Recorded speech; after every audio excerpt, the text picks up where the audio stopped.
The first scream wasn't human. It came from under the ground, low, guttural, almost wet, and echoed through the trees like something trapped too long was finally tearing free. Locals say the trees grew wrong in the Black Grove, twisted trunks, bark like flayed skin, and in winter, if you stood still enough, you could hear it. A drum, beating from beneath the roots. Most don't go near that place anymore, except for the kids who went last summer. 5 of them. 4 came back. 1 was found 3 days later, sprawled in a circle of scorched earth, eyes glassed over, teeth missing. No wounds, no struggle, just a single black feather left in his mouth. And the trees around him, carved with faces. None of the carvings matched his. People here still follow the old superstitions. They leave offerings at the trailhead, bones, shells, even old tattoos etched into wood. One old man told us never to say a name inside the grove. Any name, he said, even your own, it hears you. The first written record of the Black Grove goes back 2 centuries. European sailors saw smoke rising from inland forests. They thought it was volcanic, sent scouts. None returned, but the locals knew. They whispered of a god buried in rage, a brother betrayed, a drum that started beating the day the sky was torn from the earth. The grove was his grave, and also his waiting room. Last winter, a fire crew vanished near that region. Their radios buzzed with static, then a voice, not one of theirs, chanting in an unfamiliar tongue.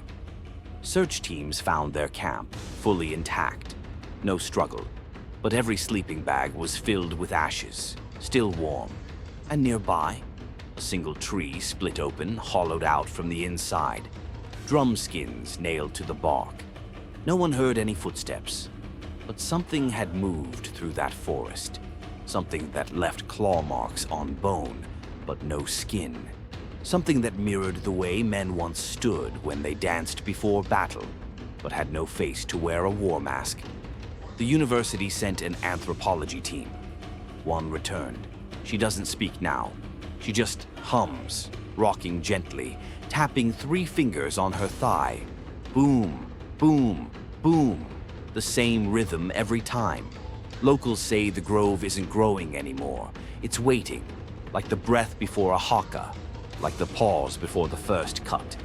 And last week, just after sunset, someone heard it again. The drum.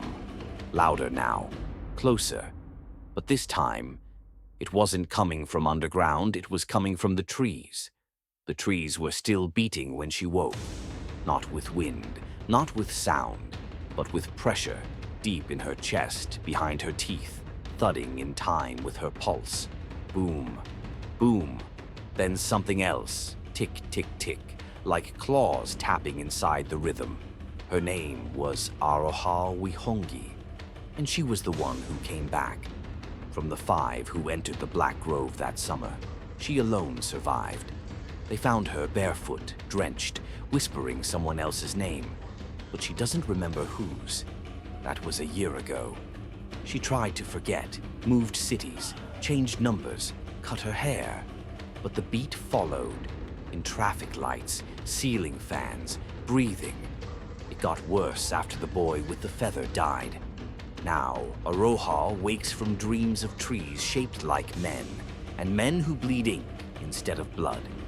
In her sleep, she speaks in Rio she's never learned. She draws faces she's never seen, always carved, always open-mouthed, screaming without sound. And this week, the beat changed. It's faster, echoed, like something's calling back. She tried recording it once, just her, alone in a motel near the bush line, mic set on the windowsill. Playback gave her a voice, but not hers. It said, "He hears you." Then, boom, boom, boom. Then, breathing. But that wasn't the worst part. At the very end, when she paused the playback, the tape kept going. 7 seconds of silence, then the sound of someone walking across her motel floor. Software, barefoot. A pause, a whisper, right against the mic. Her own voice, speaking backwards. She hadn't said a word. She smashed the recorder, burned the remains. But she kept the tape. Something's waking. The signs are spreading. Birds are flying in circles until they fall. Dogs claw at doors until their nails break. A child nearby was found painting a spiral with soot and teeth marks on her arm. Her own teeth. When asked why, she said, "Because the man in the drum told me to." And Aroha's own body is changing. There's a line of ink forming down her spine. Not a tattoo, not paint. It rises from beneath her skin. Symbols she doesn't recognize but somehow understands. Each night a new one. Each one feels heavy. Last night her sister visited. Asked why the trees near her house smell like burnt hair. Why her voice sometimes echoes wrong. Why her mirrors won't show her face unless she hums. Aroha didn't answer, because she was listening. There's an old carving in her grandmother's garage. Never touched, never explained. She found it again yesterday. It shows a man with no eyes and no feet, arms raised toward the sky. Beneath him, a drum. Beneath the drum, roots. And beneath the roots, a shape she can't describe, only feel. Her grandmother once told her the old name for the grove, Te Urunga O2, the waking place of the war god. A place never meant to be opened, but someone did. Aroha's not sure who. She only knows the beat is getting closer, and sometimes, when her heart races, she hums along without meaning to. And this time, the drum wasn't alone. Aroha stepped into the black grove at dawn. Not because she wanted to, because she had to. The beat was inside her now, threaded through her veins, nested behind her eyes. Sleep didn't help. Silence made it worse, so she followed it back to the source. The trees greeted her like bones pressed upright into the earth. Their bark pulsed faintly beneath moss, as if something under the surface breathed. Booms, boom, and now, tick, boom, tick, boom. A second rhythm. Off time, off human. The air was wet and warm. Wrong. The wind reversed direction mid-step. Bird calls ran backward, and the grove bent inward like it wanted her. She walked deeper, and the ground softened, spongy, breathing. Roots shifted underfoot, rearranging themselves with each step. One root split open as she passed, its core wet, red, warm, like the inside of a mouth. Aroha didn't scream. She remembered it. Or someone did. Visions came in flashes, flickers. A boy standing in firelight, chanting a name carved into his own arm. A woman splitting bark open to hide a blade made of bone. A god stepping from the sky, trailing smoke and blood, eyes like cooling lava. 2. Aroha stumbled and reached for a tree. It shuddered at her touch, then bled where her fingers met its bark. The blood was black. It smoked on her skin. She tried to pull away, but the black blood clung to her skin, threading up her wrist like living veins. It burned cold, and deep inside her arm she heard it. A whisper not from the air, but from inside her bones. Hundreds of voices, chanting, calling her name. The tree trembled against her back.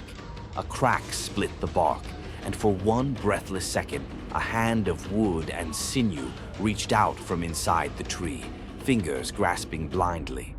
Aroha staggered back, but the chanting didn't stop. It moved with her.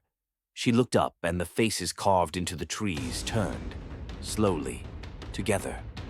One whispered, not in sound, but through her ribs. She remembers. She tried to run, but time fractured.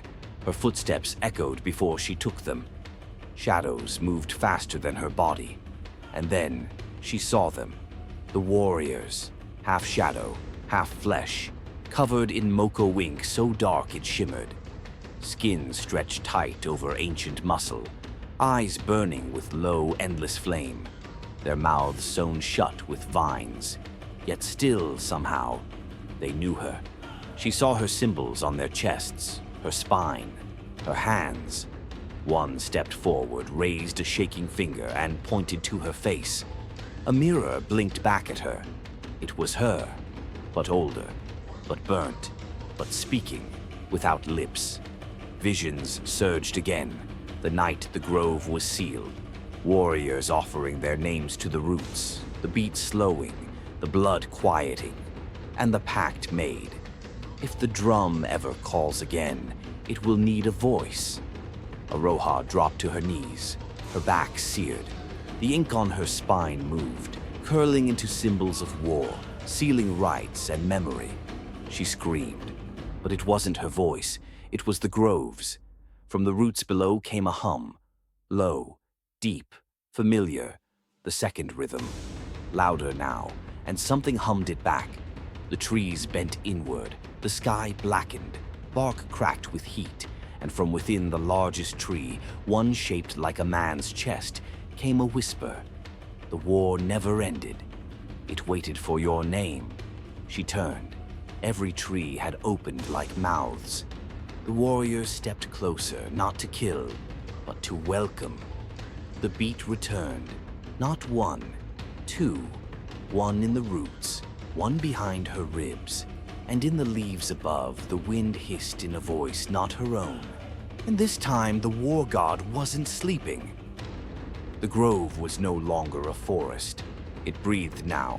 Each tree exhaled steam. Bark peeled back to reveal bone. Roots pulsed with fire. The air shimmered with voices not meant for living ears. Chants older than light, carried by leaves that no longer moved with wind, but with will. The earth cracked open like a mouth, and the gods returned, not as salvation, as reckoning. Tauhiri Matea tore the sky. His storm broke without lightning, just sound. Tangaroa spilled waves of salt across the hills, fish with too many eyes crawling behind. Rongo bled from crops that grew backwards, upside down, and two stepped through the broken altar.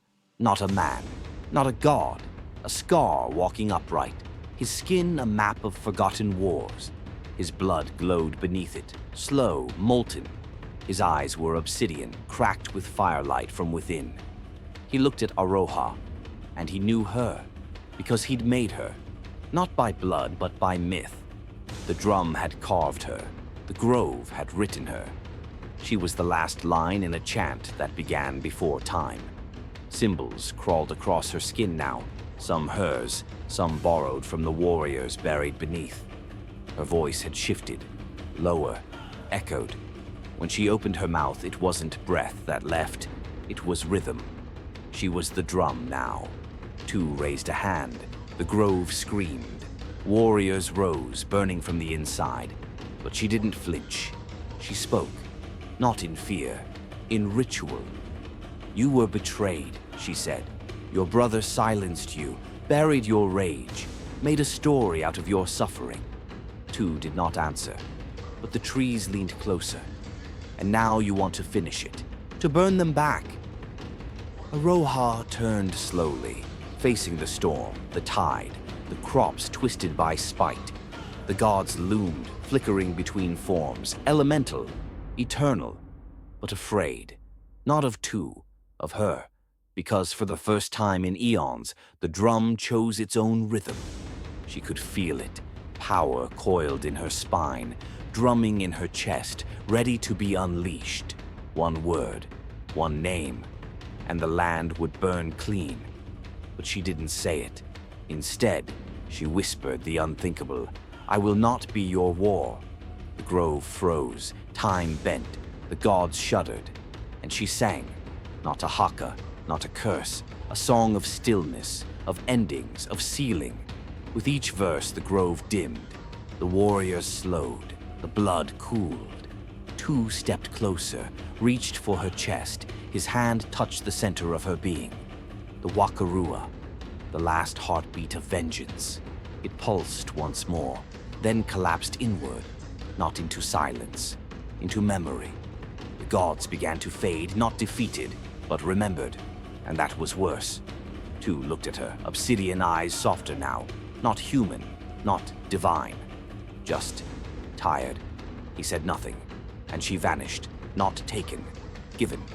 Now there is a tree where no tree grew before. No bark, no roots, just a hollow trunk, still warm to the touch. If you press your ear to it, you'll hear a sound. Not drums, not breath, just memory. And if you hear the drum again, it means she changed her mind.